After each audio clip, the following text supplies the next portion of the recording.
In my practice, I see people sometimes at their lowest and they didn't mean to be there. They really didn't mean to be there. There's actually a pattern that I see of how smart men, self-destruct. And the pattern always begins with something that feels very small. It begins with curiosity. It begins with downtime. It begins with scrolling on the internet and lust. Lust itself is not some foreign invader. It's part of being human, quite frankly. And the problem is not that men feel desire. The problem is what happens when the desire is fed in isolation, without friction, let's say, without accountability, without values anchoring the behaviors. Modern life has somehow removed all this friction. There's no barrier between impulse and access anymore. There's no drive across town to meet somebody. There's no awkward interactions. There's no saying hello to somebody at a bar. There's no public threshold. It's just a screen. It's just a phone or a computer and a moment of boredom, and this could destroy lives.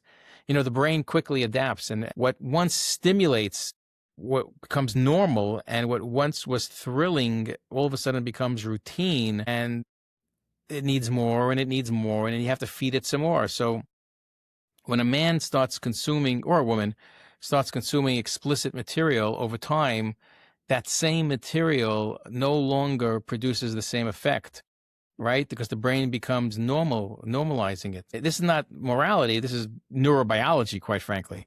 The tolerance builds up. So the sessions get longer and the categories start to shift. And what began as brief curiosity becomes compulsive habit, compulsive behavior. And all of a sudden, minutes turn into hours and hours turns into days. And the biggest problem is the secrecy.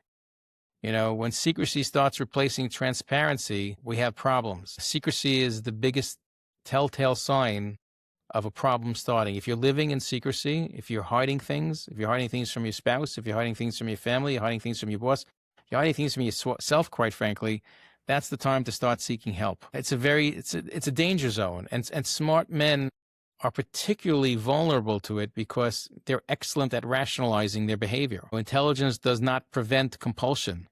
It actually enables it because you have more excuses. I can handle this, or it's just online, or it's not hurting anyone, or I deserve an outlet. I'm very important. I deserve this. And these statements are whispered internally, and it's because there's no immediate consequences, but the behavior builds and builds and builds till one day you might end up in handcuffs.